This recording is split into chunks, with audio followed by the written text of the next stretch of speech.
Baik, teman-teman media yang saya hormati, hari ini saya didampingi oleh Pak Prof. Erani sebagai Sekretaris Tim Satgas Hilirisasi dan Kedaulatan Energi dan Pak Dirjen Minerba. Kami baru selesai rapat bersama Bapak Presiden dengan seluruh anggota Satgas Hilirisasi yang terdiri dari beberapa kementerian dan juga ada Panglima, Pak Menan dan Pak Kapolri, di mana kami telah memutuskan tahap pertama hilirisasi yang ditargetkan kurang lebih sekitar 618 miliar US dollar untuk di tahun 2025 yang tadi kami paparkan kurang lebih sekitar 21 proyek pada tahap pertama yang total investasinya kurang lebih sekitar 40 miliar US dollar, dan tadi kita sudah melakukan pembahasan secara detail termasuk di dalamnya adalah nama-nama proyek investasi apa aja yang kita lakukan. Yang pertama, kita akan membangun storage minyak untuk menuju ketahanan energi nasional kita berdasarkan Perpres itu harus menambah 30 hari, dan itu kita akan bangun di salah satu alternatifnya dari Pulau Nipa. Yang kedua, kita juga akan membangun refinery yang insya Allah kapasitasnya itu kurang lebih sekitar 500.000 barel. Ini salah satu yang terbesar nantinya. Ini dalam rangka mendorong agar ketahanan energi kita betul-betul lebih baik. Yang kedua, kita juga akan membangun DME yang berbahan baku daripada batu bara low kalori sebagai substitusi daripada LPG. Ini kita akan lakukan agar betul-betul produknya bisa dipasarkan dalam negeri sebagai substitusi impor. Yang lain-lain saya pikir teman-teman termasuk dalamnya adalah bagaimana meningkatkan nilai tambah pada proses tembaga, kemudian di nikel dan juga boksit untuk sampai dengan alumina. Kemudian di sektor pertanian, di sektor perikanan juga masuk tadi, termasuk di sektor kehutanan.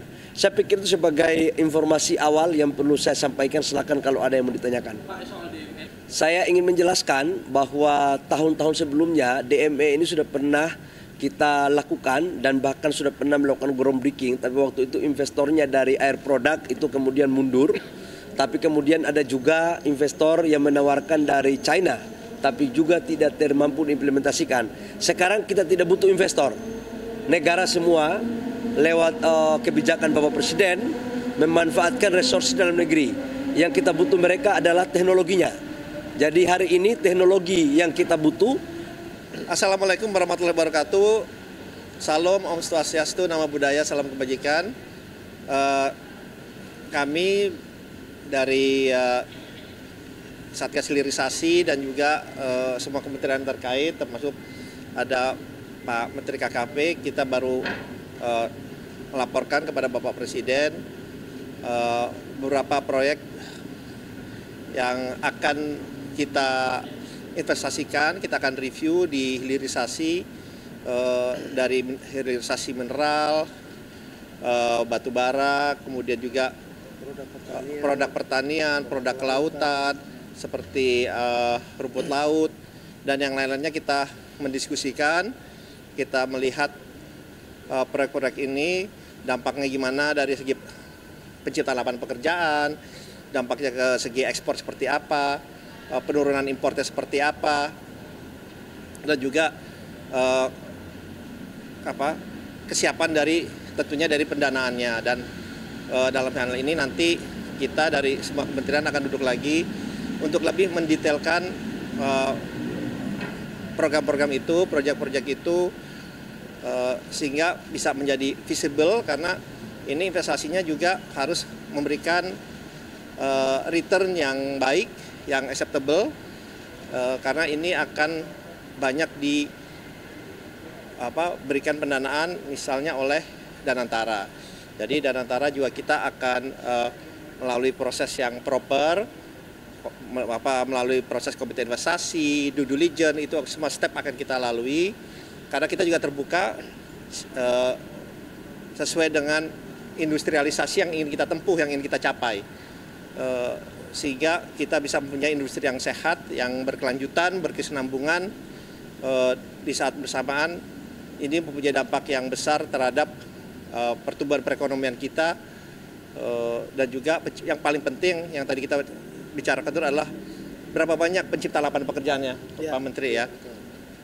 Itu setelah yang kita bicarakan, kita mereview saja, tapi kembali lagi nanti ini akan diserahkan sesudah lebih detail dan akan dianalisa oleh tim dari Komite Investasi, Komite Audit dari Danantara. Mungkin kurang lebihnya seperti itu.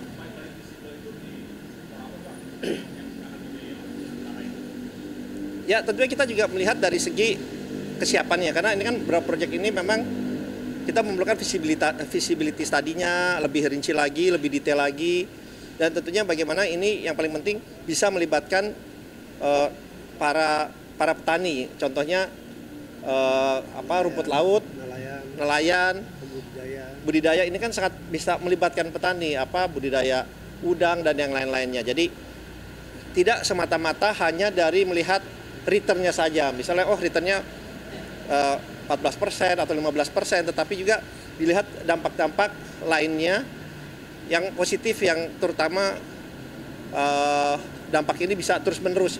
Seperti salah satu produk yang tadi kita sampaikan adalah rumput laut yang memang sangat-sangat positif, dan produk turunannya kan sangat banyak untuk rumput laut ini. Jadi itu yang kita bahas juga aspek-aspek lainnya. Nanti masalah return atau yield-nya itu nanti akan kami melakukan analisa tersendiri lagi, gitu ya. Ini Pak. Oke, cukup ya.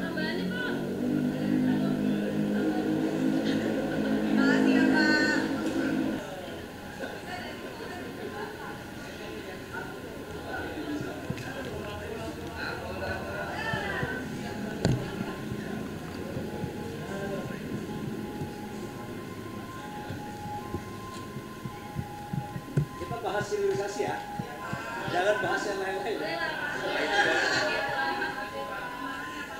Aduh. Ya. Udah, Pak. Ayo. Cara Pak. Udah.